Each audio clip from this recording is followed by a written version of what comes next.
الشيطان الرجيم. بسم الله الرحمن الرحيم. يا أيها الذين آمنوا أنفقوا مما رزقناكم من قبل أن يأتي يوم لا بيع فيه ولا خلة ولا شفاعة والكافرون هم الظالمون. الله لا إله إلا هو الحي القيوم لا تأخذه سنة ولا نوم له ما في السماوات وما في الأرض من ذا الذي يشفع عنده إلا بإذنه يعلم ما بين أيديهم وما خلفهم ولا يحيطون بشيء من علمه إلا بما شاء وسع كرسيه السماوات والأرض ولا يؤوده حفظهما وهو العلي العظيم. আল্লাহ রাব্বুল আলামিন ইরশাদ করছেন, হে ঈমানদারগণ, তোমরা তোমাদের কাছে সেই দিন আসার পূর্বে তোমাদেরকে আমি যে রিজিক দান করেছি সেখান থেকে খরচ করো, যেদিন কোনো বেচা কেনা থাকবে না, কোনো বন্ধুত্ব থাকবে না, কোনো সুপারিশও থাকবে না। আর কাফিররা প্রকৃতপক্ষে জালিম। আল্লাহ ছাড়া আর কোনো ইবাদতের উপাস্য নেই। তিনি হাই, তিনি কাইয়ুম। তাকে কোনো তন্দ্রা বা নিদ্রা স্পর্শ করে না। আসমান এবং জমিনের মধ্যে যা কিছু রয়েছে সব কিছু তারই মালিকানাধীন। কে আছে এমন তার অনুমতি ব্যতীত তার সামনে সুপারিশ করতে পারে? তাদের সামনে এবং পেছনে যা কিছু রয়েছে সব কিছুর জ্ঞান তিনি রাখেন। তারা তার জ্ঞান থেকে সামান্যতম বেষ্টন করতে পারে না, তবে তিনি যতটুকু চান ততটুকু ব্যতীত। তার কুরসি আসমান সমূহ এবং জমিনে ব্যাপৃত হয়ে আছে এবং এ দুটোর রক্ষণাবেক্ষণে তাকে বেগ পেতে হয় না। আর তিনি সুউচ্চ মহান। আল্লাহ তাআলা প্রথম আয়াতে আল্লাহ তাআলার রাস্তায় খরচ করা সম্পর্কে আলোচনা করেছেন। এর আগে আল্লাহ তাআলা জিহাদ সম্পর্কে আলোচনা করেছেন। মানুষের জীবন মৃত্যু আল্লাহ তাআলার হাতে। তো যেহেতু মানুষের জীবনেরই কোনো নিরাপত্তা নেই, কোনো গ্যারান্টি নেই, আল্লাহ তাআলা যখন ইচ্ছা তখন তার প্রাণবায়ু বের করে নেবেন। তখন দুনিয়ার জীবনের চাকচিক্য, বিলাসিতা আর ধন দৌলত এর পেছনে পড়ে থাকার কোনো অর্থই হয় না। সে কথাটি আল্লাহ পাক বললেন। অন্য জায়গায় আল্লাহ তাআলা এই আয়াতটিকে অন্যভাবে বলেছেন, তোমাদের মৃত্যু আসার পূর্বেই তোমাদের কাছে মৃত্যু আসার পূর্বে সূরা মুনাফিকুনের মধ্যে বলেছেন,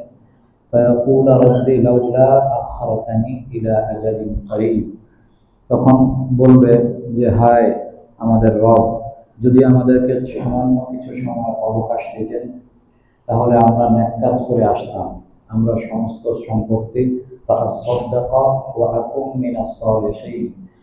আমরা সব কিছু সদকা করে দিতাম এবং সালেহীনদের অন্তর্ভুক্ত হয়ে যেতাম। তো আল্লাহ তাআলা বলবেন, ওয়ালা ইউআখিরুল্লাহু নাফসান ইযা জাআ আজালুহা, কোনো নফসকে, কোনো ব্যক্তিকে কোনো ধরনের সামান্যতম সময় দেওয়া হবে না। যখন তাদের সময় চলে আসবে তখন আর কোনো ধরনের কোনো সময় দেওয়া হবে না। কিন্তু তখন অনেকেই চাইবে যে সমস্ত সম্পত্তি যদি সদকা করে দিতে পারতাম, এই ধরনের ভালো ভালো কাজগুলো করতে পারতাম। তো সেই সময় আসার পূর্বেই তোমরা আল্লাহ তাআলার রাস্তায় সদকা করতে থাকো, আল্লাহর রাস্তায় নিজের সম্পত্তি থেকে খরচ করতে থাকো। আর এখানে আল্লাহ তাআলা বললেন সেই দিন যেখানে কোনো ধরনের বেচা কেনা থাকবে না, সেদিন কোনো ধরনের ক্রয় বিক্রয়, টাকা পয়সার লেনদেন থাকবে না। দুনিয়াতে যেমন আমরা এটা করতে পারছি, কিন্তু সেইখানে এই ধরনের কোনো সুযোগ থাকবে না। শুধুমাত্র লেনদেন হবে নেককার আর নেকি এবং বদির লেনদেন হবে সেখানে। কারণ নেকি থাকলে অন্যকে দিয়ে দেওয়া হবে, অন্যের বদি আরেকজনের ঘাড়ে চাপিয়ে দেওয়া হবে, এইভাবে লেনদেন শোধ করা হবে, কিন্তু সেখানে টাকা পয়সার লেনদেনের কোনো সুযোগ থাকবে না। সেজন্য এই জাতীয় যা কিছু রয়েছে মৃত্যুর পূর্বেই দুনিয়াতেই করতে হবে। সেখানে কোনো ধরনের বন্ধুত্ব কাজে আসবে না, সেখানে কোনো ধরনের সুপারিশ থাকবে না।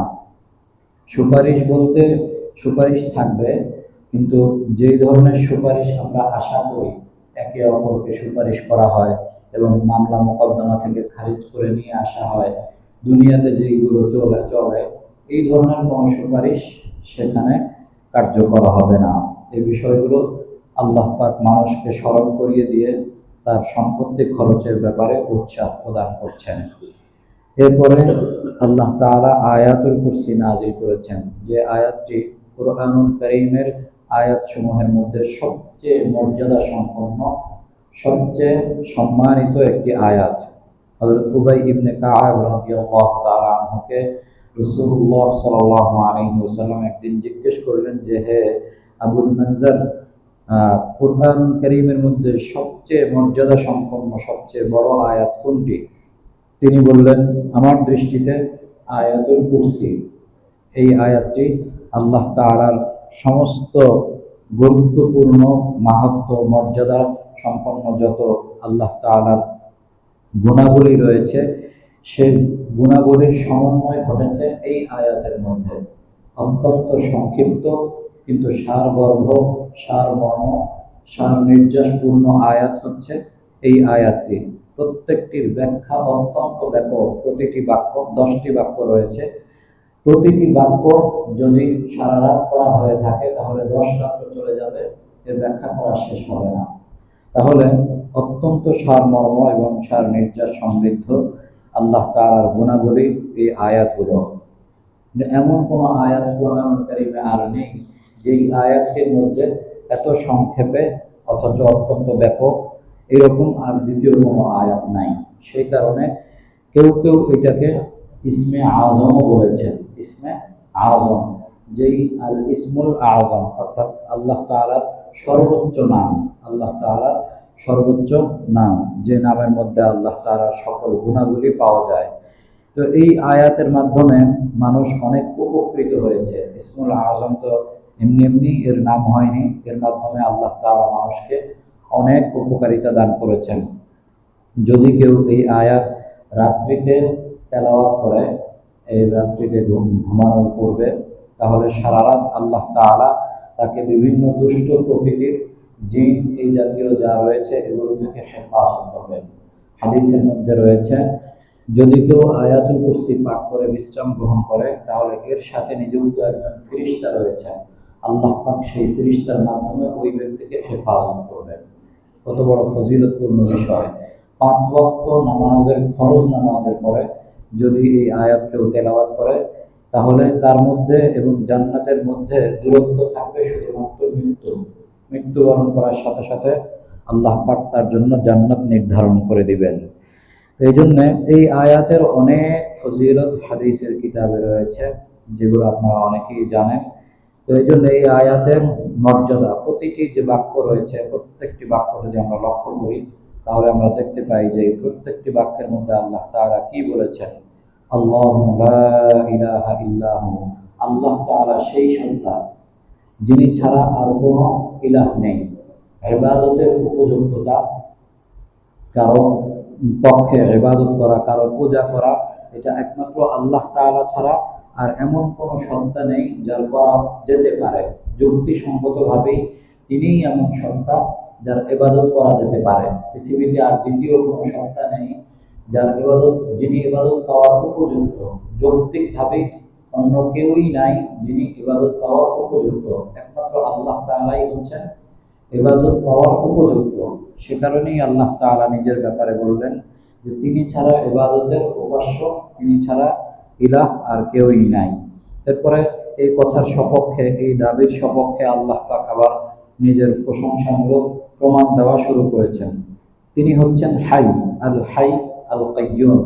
হাইয়্য অর্থ হচ্ছে চিরঞ্জীব, এটি হচ্ছে ইসমুল মুবালাগা। অর্থাৎ অধিক অর্থ বহনকারী। তিনি চিরঞ্জীব, তিনি তার কখনো ইন্তেকাল হবে না। তিনি পূর্বেও ছিলেন, হুয়াল আউয়ালু ওয়াল আখিরু ওয়াল যাহিরু ওয়াল বাতিন। তিনি প্রথম, তিনিই শেষ, তারপরে আর কেউই নেই, তার আগে কেউ ছিল না। অতএব তার মৃত্যু নেই, তার কোনো শুরু নেই। এই কারণে তিনি হাই, তিনি চিরঞ্জীব, তিনি আল কাইয়ুম। কাইয়ুম কিয়াম থেকে, অর্থাৎ প্রতিষ্ঠিত, যিনি সর্বদাই নিয়ন্ত্রণকারী, নিয়ন্ত্রক, যিনি সর্বদাই বিদ্যমান থাকেন এবং অন্য বস্তুকে বিদ্যমান রাখেন। তো তিনি যেহেতু বিদ্যমান রাখেন, তিনি যেহেতু সর্বদাই অন্যকে নিয়ন্ত্রণ করেন, তাহলে যিনি অন্যকে নিয়ন্ত্রণ করবেন, তাহলে তো তার নিয়ন্ত্রণ এবং তার বিদ্যমান থাকাটা তো অবশ্যম্ভাবী বিষয়।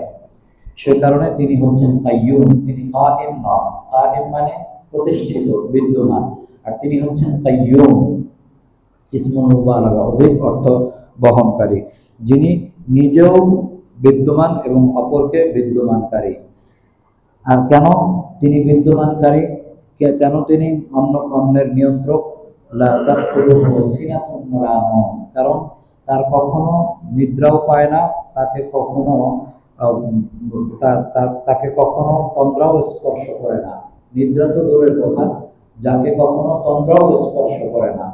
তো যেহেতু তাকে কোনো তন্দ্রা স্পর্শ করে না, অনেকের মনে এ ধরনের প্রশ্ন আসতে পারে, তিনি সর্বদাই যেহেতু এই কাজ করেন, তিনি যেহেতু সর্বদাই অন্যের নিয়ন্ত্রণকারী, তিনি কখনোই এ থেকে বিরত হন না, তাহলে তো মাঝে মাঝে এই নিয়ন্ত্রণ করতে গিয়ে কিছুটা অলসতা আসতে পারে, বা মাঝে মাঝে একটু ঝিমুনি আসতে পারে। এই কথা অনেকে মনে করতে পারে এই কাজ করতে গিয়ে। তো এর উত্তর আল্লাহ তাআলা দিয়ে দিলেন যে না, আমার অন্যকে নিয়ন্ত্রণ করতে গিয়ে আমার কখনো ঝিমুনি আসে না, বা আমার মধ্যে কখনো অলসতার সৃষ্টি হয় না। লা তাখুযুহু সিনাতুন ওয়ালা নাওম লাহু মা ফিস সামাওয়াতি ওয়া মা ফিল আরদ। আসমান সমূহ এবং জমিনের মধ্যে যা কিছু রয়েছে, সব কিছুর মালিকানা একমাত্র তারই। দুনিয়াতে আমরা যা কিছু করছি, আমরা হচ্ছি এই সব কিছুর কেয়ারটেকার, এগুলোর দেখভাল করার দায়িত্বপ্রাপ্ত ব্যক্তি হচ্ছে আমরা। প্রকৃতপক্ষে এগুলোর মালিক আমরা কেউই নই, কারণ আমার পূর্বে এগুলোর মালিক ছিল আমার বাবা, আমার দাদারা। আমার ইন্তেকালের পরে আমার সন্তান, তারপরে তার নাতি নাতিরা হয়ে যাবে। তাহলে দুনিয়ার এগুলোর মালিক আমি নই। এমনকি আমার এই 3.5 হাত বডির মালিকও আমি নই। যদি কেউ তার শরীরের মালিক হতো, তাহলে সে কোনোদিন বৃদ্ধ হতো না, সে কোনোদিন অসুস্থ হতো না, সে কোনোদিন অ্যাক্সিডেন্ট হতো না, তার বিপদ হতো না। কারণ কেউই চায় না সে বৃদ্ধ হোক, কেউই চায় না সে অসুস্থ হোক, কেউই চায় না সে বিপদে পড়ুক, কিন্তু তার না চাওয়া সত্ত্বেও এগুলি তার হয়ে যায়। তাহলে বোঝা গেল আমার শরীরের মালিকই আমি নই, তাহলে আমার সম্পত্তির মালিক আমি কিভাবে হতে পারবো? আমার সম্পত্তির মালিকও আমি নই। যদি আমি আমার সম্পত্তির মালিক হতাম, তাহলে আমার মন মতোই আমার সম্পদ খরচ হতো।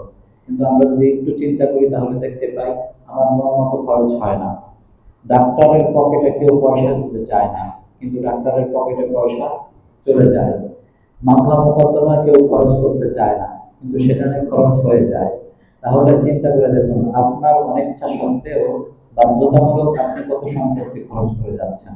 তাহলে বোঝা গেল সম্পত্তির উপর আপনার নিয়ন্ত্রণ নেই, আর যখন ইন্তেকাল হবে তখন তো পুরোটাই চলে যাবে। অতএব দুনিয়ার মধ্যে যা কিছু রয়েছে, সব কিছুর মালিক, প্রকৃত মালিক একমাত্র আল্লাহ তাআলা। সামান্য সময়ের জন্য আমাদেরকে এর দেখভাল করার দায়িত্বপ্রাপ্ত মালিকানা দান করা হয়েছে। এরপরে আল্লাহ তাআলা শাফাআতের বিষয় উল্লেখ করেছেন। এমন কে আছে যে তার সামনে তার অনুমতি ব্যতীত শাফাআত করতে পারে? কিয়ামতের কথা বলা হয়েছে, যেদিন আল্লাহ তাআলার সামনে একমাত্র আল্লাহ তাআলা যাকে অনুমতি দান করবেন তিনিই শাফাআত করতে পারবেন, আর কেউ সুপারিশ করতে পারবে না। নবীগণ সুপারিশ করবেন এবং রাসূলুল্লাহ সাল্লাল্লাহু আলাইহি ওয়াসাল্লাম সুপারিশ করবেন, এবং সালেহীন, নেককার ব্যক্তি এবং যারা শহীদ তারা সুপারিশ করবেন, যারা হাফেজ তারা সুপারিশ করবেন। হাদিসের মধ্যে রয়েছে যাদের কথা, যারা সুপারিশ করবে। তবে এইখানে একটি গুরুত্বপূর্ণ বিষয়, অনেকেই এটা মনে করেন যে আমি যদি এই শায়েখের সাথে সম্পর্ক রাখি, বা আমি যদি এই পীর বুজুর্গের সাথে সম্পর্ক রাখি, তাহলে উনি কিয়ামতের ময়দানে আমার পক্ষে সুপারিশ করে আমাকে জান্নাতে পৌঁছে দিবেন। এই কথা মনে করাটা ভুল। কেন? উনি নিজেই তো নিজের চিন্তায় বিমূঢ় থাকবেন, উনি নিজেই নিজেকে রক্ষা করার জন্য পুরো হাসরের ময়দানে উনি ভীত সন্ত্রস্ত তটস্থ হয়ে থাকবেন। তাহলে উনি কিভাবে আপনার পক্ষে সুপারিশ করবেন?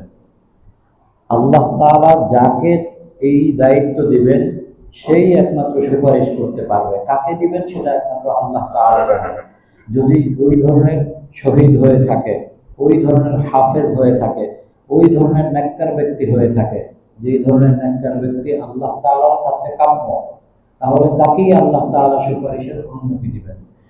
সবার সুপারিশ সে করতে পারবে না। যার ব্যাপারে আল্লাহ তাআলা অনুমতি দিবেন তার ব্যাপারেই সুপারিশ করবে। যে কোনো বিষয়ে সুপারিশ করতে পারবে না। যে বিষয়গুলোর সুপারিশের ব্যাপারে আল্লাহ পাক তাকে অনুমতি দিবেন তিনি সেই বিষয়ে সুপারিশ করতে পারবেন। তাহলে এটার রিস্ট্রিকশন রয়েছে, এমনটা নয় যে সুপারিশের ব্যাপারটি একেবারে ব্যাপকভাবে আল্লাহ তাআলা ছেড়ে দিবেন। তাহলে দুনিয়াতে যদি কেউ মনে করে যে আমি এই আলেমের সাথে ভালো সম্পর্ক রেখেছি, উনি কিয়ামতের ময়দানে আমার ব্যাপারে সুপারিশ করে আমার বেড়া পার করে দিবেন, আমার পুলসিরাত উনি পার করে দিবেন, এই কথা মনে করা ভুল। এরপরে আল্লাহ তাআলা বলছেন ইয়ালামু মা বাইনা আইদিহিম ওয়া মা খালফাহুম, তাদের সামনে এবং তাদের পেছনে যা কিছু রয়েছে সব কিছু সম্পর্কে তিনি জ্ঞান রাখেন।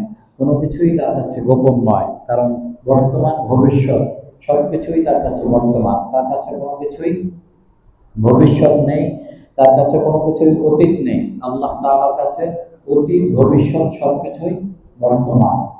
তার কাছে সামন পেছন কোনো কিছুই নেই, সবকিছুই তার কাছে সামন, কোনো পেছন তার কাছে নেই।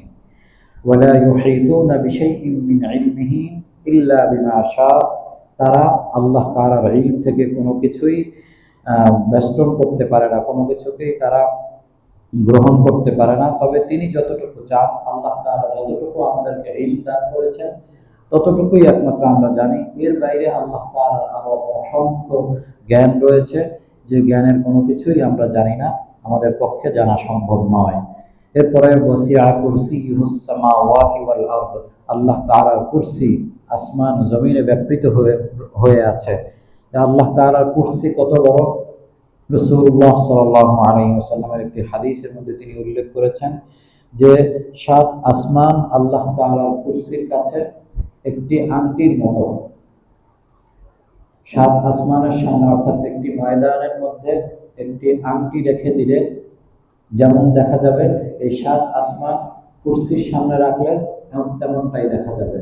আর কুরসিকে যদি আরশের সামনে রাখা হয় তাহলে ওই বড় একটি ময়দানের মধ্যে আরেকটি আংটি রাখার মতো। তাহলে কুরসির চেয়ে আরশ কত বড়। তো এই কুরসি এবং আরশ এগুলো আল্লাহ তাআলার বিভিন্ন আসন বা বিভিন্ন অবস্থানের সাথে সম্পৃক্ত। এগুলি কেমন, এর প্রকৃতি কি, এ সম্পর্কে আমাদের কোনো ধারণা নাই, এ সম্পর্কে আমাদের কোনো জ্ঞান নেই। কুরসির ব্যাখ্যা কেউ বলেন আল্লাহ তাআলার কুদরতি পা রাখার স্থান, আল্লাহ তাআলার কুদরতি পা রাখার স্থান। এখন সেটা কেমন, এটা একমাত্র আল্লাহ তাআলাই জানেন, এ সম্পর্কে আমাদের কোনো ধারণা নেই। আরো ব্যাখ্যা রয়েছেন, মুফাসসিরিন কেরাম বলেছেন কুরসি অর্থ ইলম, কেউ বলেছেন কুরসি অর্থ আল্লাহ তাআলার বিশেষ জ্ঞান, কেউ বলেছেন কুরসি অর্থ আল্লাহ তাআলার গায়বী কুদরত। এই ধরনের অনেক অর্থ অনেকেই করেছেন। ব্যাপক এবং প্রসিদ্ধি প্রাধান্যপ্রাপ্ত অর্থ হচ্ছে আল্লাহ তাআলার কুরসি আল্লাহ তাআলার ব্যবহৃত একটি বিষয়, যা প্রকৃতিগতভাবে কেমন হবে সেটা একমাত্র আল্লাহ তাআলাই ভালো জানেন। যে এর আয়তন বা এটা লম্বা বা এটা কেমন দেখতে, এটা একমাত্র আল্লাহ তাআলা জানেন। ওয়ালা ইয়াউদুহু হিফযুহুমা, এবং এই আসমান এবং জমিনের রক্ষণাবেক্ষণে তাকে বেগ পেতে হয় না, তার কোনো কষ্ট হয় না। যে এইটাকে রক্ষা করতে গিয়ে কেউ মনে করতে পারে, মক্কার কাফের মুশরিকরা মনে করতে পারে যে আসমান জমিনে উনি সবকিছু পরিচালনা করছেন, তাহলে ওনার কোনো কষ্ট হয় কিনা। না, আল্লাহ